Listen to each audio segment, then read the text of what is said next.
삼성의 이병철, 현대의 정주영, 더본의 백종원, 돈의 속성의 김승호. 타고난 장사꾼이자 사업가로 같은 인간으로 태어나 일반인들이 범접할 수 없을 정도의 성과를 낼 위대한 인물들이다. 나는 이런 위대한 인물까지는 아니더라도 경제적인 안정과 자유로운 시간을 만들기 위해서 나만의 사업체가 반드시 있어야겠다고 오래전부터 생각해왔었다. 부자 아빠 가난한 아빠에서도 기요시키가 돈 벌어주는 자산을 만들라고 그렇게 강조하지 않았었습니까? 그러던 중에 음식 장사가 그나마 접근성이 가장 쉬우면서도 빠르게 현금을 창출해낼 수 있는 비즈니스라고 판단해서 시작하게 되었다. 음식 장사를 시작하기 전에 나는 단순하게 남들보다 더 많이 공부하고 더 많이 먹어보고 맛있게 만들고 분위기 컨셉만 잘 세팅하면 쉽게 성공할 줄 알았었다. 그런데 막상 시작해보니까 이건 그냥 기본 세팅에 불과하다는 사실을 깨닫는 데는 그리 오랜 시간이 걸리지 않았었다. 분위기 좋고 컨셉 확실하고 아이템 좋고 맛있는 식당을 만들면 그건 요식업이라는 슈퍼 레드오션 시장에서 진짜 그냥 필요 조건이 만족된 수준의 준비였던 거지. 다시 말해서 태평양 건너서 미국 가야 되는데 이제 괜찮은 배 한 척 만들어서 항해해야 되는 건가 똑같은 상황이었던 거예요.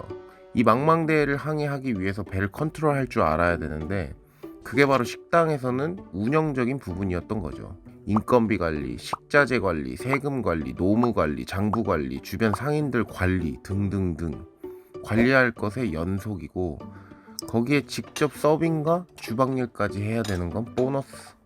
나는 요식업 관련 책을 장사 시작 전에 10권 가까이 읽었었는데 하기 전이다 보니까 시작을 어떻게 준비해야 되는지만 주구장창 읽었던 것 같다.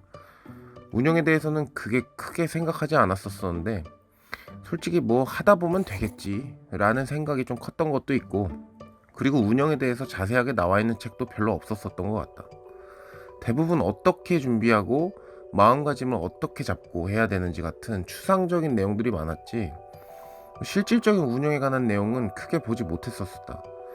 근데 해보니까 그도 그럴 것이 막상 운영을 해보면 글로 쓰기가 참 난해할 정도로 케이스들이 각양각색이고 식당들마다 운영에 대한 고충이 아마 천차만별일 것이라서 단순하게 꿀팁 정도로만 정리하기에는 뭐 한계가 있었을 것이라고 생각하고 있다.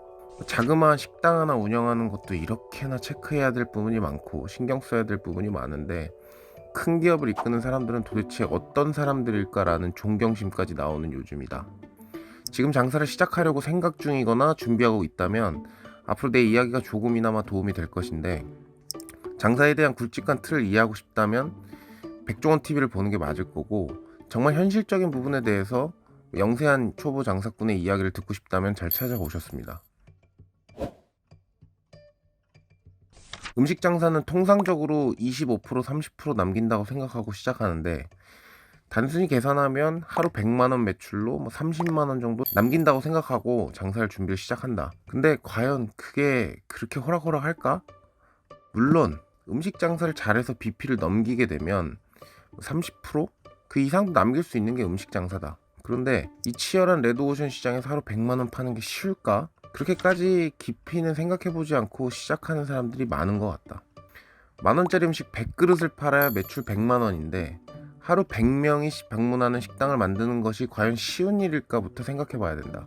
그리고 100명의 손님을 받으려면 주방에는 몇 명이 필요한지, 홀에는 몇 명이 필요하고 설거지는 몇 명이 하셔야 되는지 계산이 서야 된다. 근데 이 부분은 우리 가게의 그릇이 스탱인지 멜라닌인지 플라스틱인지 사기 그릇인지에 따라 다르고 인당 그릇의 숫자가 몇 개인지에 따라 다르다. 참고로 우리 매장은 1인당 재고가는 사기 그릇이 10개에 1.4kg짜리 주물팬이 1개다. 100명이 온다면 설거지 그릇이 1000개, 무쇠 철판이 100개라는 의미다. 말 그대로 설거지옥. 나도 처음에 단순히 주방 2명, 홀 2~3명이면 30평은 뭐 커버하겠다. 테이블 15개인데 이거 시스템 못 짜면 사람이냐? 라고 생각했었다. 한 3개월 정도 지나서 손님들이 늘기 시작하니까 설계가 잘못되었다는 걸 뼈저리게 느끼기 시작했다. 동선은 꼬이고 그릇은 쌓이고 손님은 기다리고 문제점은 계속 나타나는 연속의 연속. 그때 들었던 생각이 이러다가 망할 수도 있겠구나 라는 생각이 들었었지. 프랜차이즈 할걸 이라고 집에서 후회를 한 적이 하루 이틀이 아니었다. 매일 집에 와서 새벽 1-2시까지 어떻게 시스템을 잡을까만 고민했었다. 시스템만 잡으면 되냐고? 천만의 말씀. 우리 가게를 따르는 아르바이트생들, 주방의 직원들, 설거지 이모까지 다 설득시키고 교육시켜야 비로소 문제점 하나를 잡을 수 있다. 그런데 직원들이 사장이 고심하듯이 시스템에 대해서 고심해 줄까?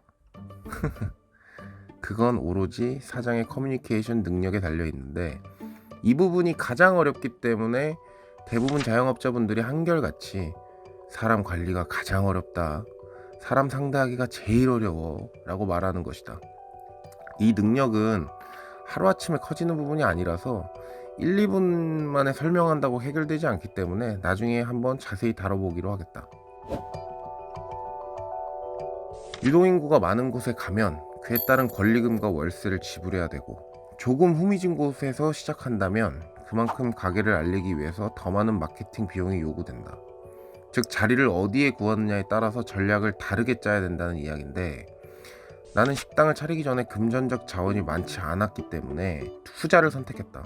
그치만 이왕 하는 거 시작부터 10테이블 이상의 식당을 운영하고 싶었기 때문에 월세가 상대적으로 싸지만 평수는 좀 큰 곳을 찾고 싶었었다. 그래서 지금 얻은 장소가 내가 가장 원하는 매물 중에 하나였다. 오피스와 주거와 데이트, 이벤트가 일어나는 이 세 가지가 공존하는 곳이라고 판단되는 이 공덕의 경의선 숲길, 거기 옆에 있는 허름한 건물이 내가 원하는 딱 맞는 장소였다. 나는 솔직히 운이 굉장히 좋은 놈이다. 인테리어를 전문적으로 하는 형이 있어서 이런 매물을 건드릴 수 있었고, 허름한 건물이지만 적은 가격으로 고퀄리티의 식당을 만들어낼 수 있었다. 나의 경험을 토대로 말씀드리는데, 만약 인테리어적 지식이 없는 분들이라면 절대로 옛날 건물로 들어가지 말라고 말씀드리고 싶다. 공사 중에 수도 파열은 기본이고 가스, 전기, 행정 업무까지 헤쳐나가야 할 부분이 너무너무 많기 때문에 그런 부분을 잘 숙지하지 못하고 단순히 월세 가격이나 권리금이 싸다고 들어가면 장사 시작 전부터 에너지를 다 뺏기게 될 것이다.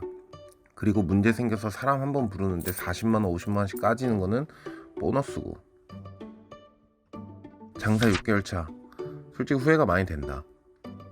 일단 장사를 너무 얕잡아 봤던 게 가장 후회된다.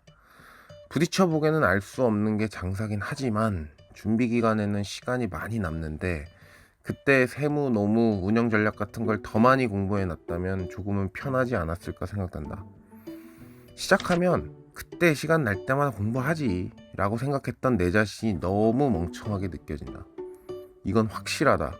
장사가 잘 되는 날이면 몸이 부서질 것 같고, 안 되는 날은 멘탈이 부서지기 때문에 웬만한 인물이 아니라면 그걸 이겨내고 책상 앞에 앉아서 공부하기가 쉽지 않을 것이다.